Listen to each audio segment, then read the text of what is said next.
বিসমিল্লাহির রহমানির রহিম। আসসালামু আলাইকুম। সবাই কেমন আছেন? আশা করি খুবই ভালো আছেন। এই তো আজকে আমি আবারও একটা নতুন স্বাদের নতুন রেসিপি নিয়ে চলে আসলাম বন্ধুরা। এটা হচ্ছে পাকিস্তানি কক মোরগ ওগুলো। তো আমি আজকে এগুলো চামড়া দিয়ে আর দুইটা মুরগির 4টা পাক দিয়ে সুন্দর একটা পেঁয়াজ কলির, মানে আমরা তো পেঁয়াজ পাতাও বলি, এটাকে পেঁয়াজ কলিও বলি। এই যে এই পেঁয়াজ কলি দিয়ে আজকে আমি দারুণ একটা রেসিপি করব বন্ধুরা। তো আপনারা যদি আমার রেসিপিগুলো ভালো লেগে থাকে তাহলে আমার সাথেই থাকুন। পুরো রেসিপিটা দেখতে হলে বুঝতে হবে, নাইলে কিন্তু রেসিপির নিয়মটাই বুঝবেন না। এতে এগুলো আমি ভালো করে আগে পালকগুলো পরিষ্কার করে নিছি, এরপর সেঁকে নিছি আগুনের মধ্যে। সেঁকে নেওয়ার পর এখন আবার বটকির মধ্যে এটাকে ভালো করে পালক থাকলে এগুলো পরিষ্কার করে কুটে নেব ছোট ছোট করে। তো বন্ধুরা আপনারা আমার সাথেই থাকুন রেসিপিটা দেখার জন্য। হাঁড়ির মধ্যে সয়াবিন তেল, এরপরে অল্প করে পেঁয়াজ কুচি দিলাম, কেননা আমি পেঁয়াজ কলি দিয়ে যখন চামড়া বোনাটা করব তাই অল্প করে পেঁয়াজটা দিলাম। একটুখানি চিনি দিয়ে দিচ্ছি, কারণ আমি এটা কিন্তু বেরেস্তা করে তুলে রাখবো। এটা পেঁয়াজ বেরেস্তাটা তুলে রাখলাম। পেঁয়াজ ভাজা তেলের মধ্যে আমি 1.5 চামচ রসুন বাটা, 1 চামচ উঁচু করে আদা বাটা, জিরা বাটা 1 চামচ সমান করে, ধনিয়া বাটা 1 চামচ সমান করে, আর এটা গরম মশলা আছে এটা আধা চামচ। আমি আগে তেলের মধ্যে আদা রসুন একসাথে দিয়ে একটু ভেজে নেব। আদা রসুন একটু কাঁচা গন্ধ যাওয়া পর্যন্ত ভেজে নিলাম।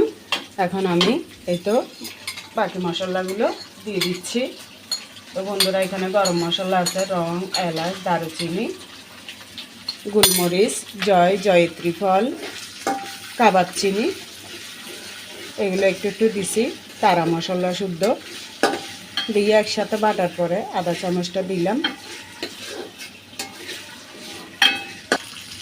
তো বন্ধুরা এখানে জিরা, ধনিয়া, গরম মশলা এগুলো সব আমি কালার করে বেটে নিছি। এগুলো কিন্তু আর তেমন ভাজতে হবে না। তো দেখুন আমি চামড়াগুলো এভাবে টুকরো করে নিচ্ছি একটু বড় বড় করে। সবগুলো ভালো করে পরিষ্কার করে ধুয়ে রাখলাম। এগুলো মুরগির মাথার উপরে ঝুঁটি থাকে যেটা, সেগুলো সব এখন আগে মশলার মধ্যে একটু ভেজে নেব।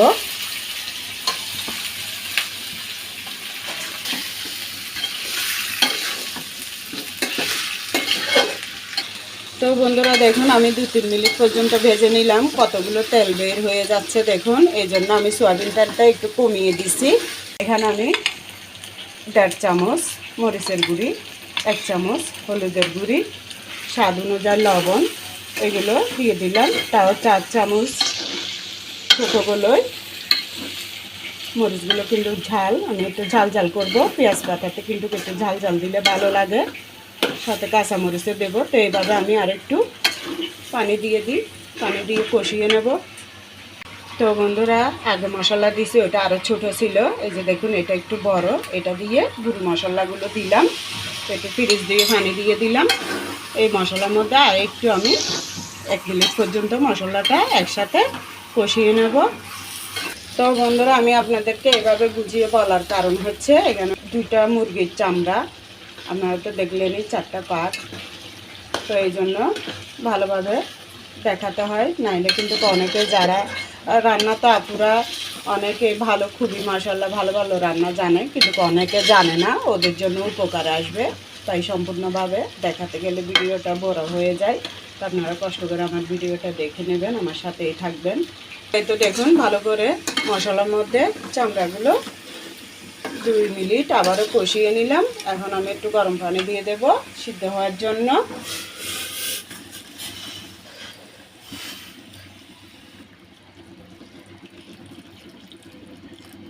যতটুকু লাগে অতটুকু দিয়ে দিলাম। বন্ধুরা ঝোলের পানিটা দেওয়ার পরে আমি এইভাবে 20 মিনিট পর্যন্ত চামড়াটা সিদ্ধ করে নিলাম। তো এখন এর পর্যায়ে আমি একটু টক দই দিয়ে দিচ্ছি, ছোট 4 কাপে এতটুকু দিলাম। তো বন্ধুরা এটা একদম মশলার উপরে যখন ভাজা করছি তখনই আমি দিতাম, আমি ভুলে গেছি তাই দিলাম না। তো এইভাবে দিলেও সমস্যা হবে না। একটু ওই যে চামড়ার যেটা একটু স্মেল থাকে, ওটা থাকবে না, খেতে ভালো লাগবে, তাই দিলাম। টক দইটা দেওয়ার 1 মিনিট পরে এটা দেখুন নতুন 2টা বড় আলু এভাবে কেটে আমি দিয়ে দিলাম। বন্ধুরা আপনারা আলুটা না দিলেও হবে, যারা খেতে ভালোবাসেন তারা দিবেন, যেমন আমরা আলুটা খুবই পছন্দ করি তাই 2টা আলু দিলাম। যারা পছন্দ করেন না তারা শুধু পেঁয়াজ পাতা দিয়ে করলেও সারবে। এই তো বন্ধুরা আলুটা দেওয়ার পরে আমি এভাবে সবগুলো একসাথে 10 মিনিট পর্যন্ত ভেজে নিছি। এভাবে মশলার সাথে আলুটা ভেজে নিলে খেতে খুবই ভালো লাগবে। আপনারা চাইলে তেলের মধ্যে ভেজে নিতে পারেন আলুটা। এই যে এখন আমি এখানে পোস্ত, কলু সর্ষে, কালো জিরে, রাঁধুনি এগুলো একটু সামান্য তেলে আড়া পিসা করে তারপর দিয়ে এখানে 1 চামচ দিয়ে দিলাম 4 চামচে। তো এগুলো ভালো করে মিশিয়ে নিচ্ছি মশলার সাথে। এটা 1 মিনিট পর্যন্ত একটু ঢাকা দিয়ে আমি ভেজে নিই।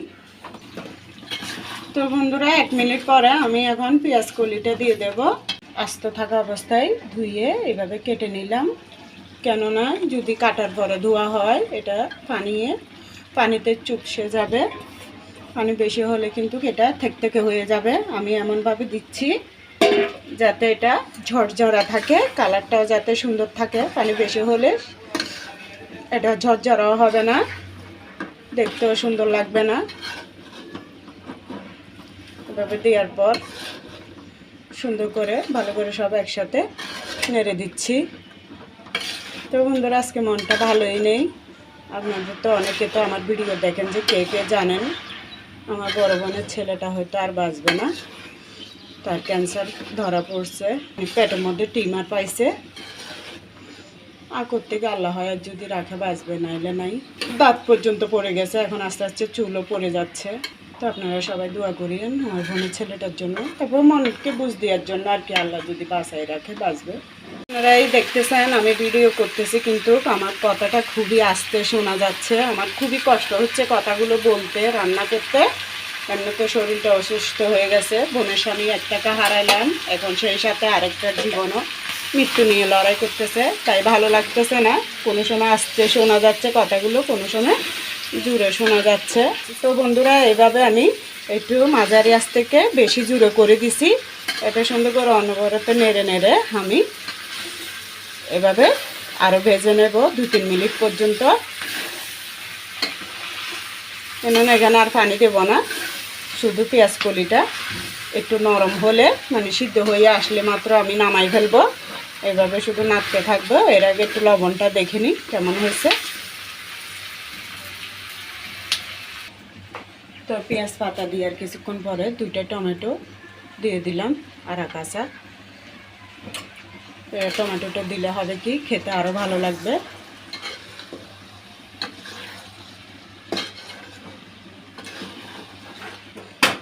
এর মধ্যে 4-5টা কাঁচামরিচ দিয়ে দিলাম। কাঁচামরিচ দিলে ঝালটা হবে ভালো, খেতেও ভালো লাগবে। নামানোর একটু আগে ধনিয়া পাতা দিয়ে দিলাম। ধনিয়া পাতা দিয়ে আবার ভালো করে নেড়ে দিচ্ছি।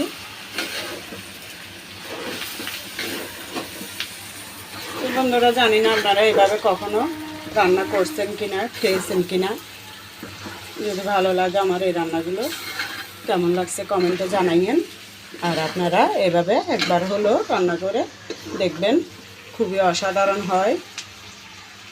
আমার প্রত্যেকটা রান্না খুবই ভালো হয়। এই যে আমি শেষে যে মশলাটা দিলাম ওটা নরম হওয়া ইলিশ মাছের মরিচ কুলাতে দিছি যে বন্ধুরা এত স্বাদ হয়েছে, এত মজার হয়েছে। আপনারা যদি ভালো লাগে আমার নরম হওয়া ইলিশ মাছের রেসিপিটা দেখে নিতে পারেন। আমি যতই রান্না করি মাশাআল্লাহ খুবই ভালো হয়। তো আপনারা যদি ভালো লাগে আমার রান্নাগুলো দেখে নিয়েন।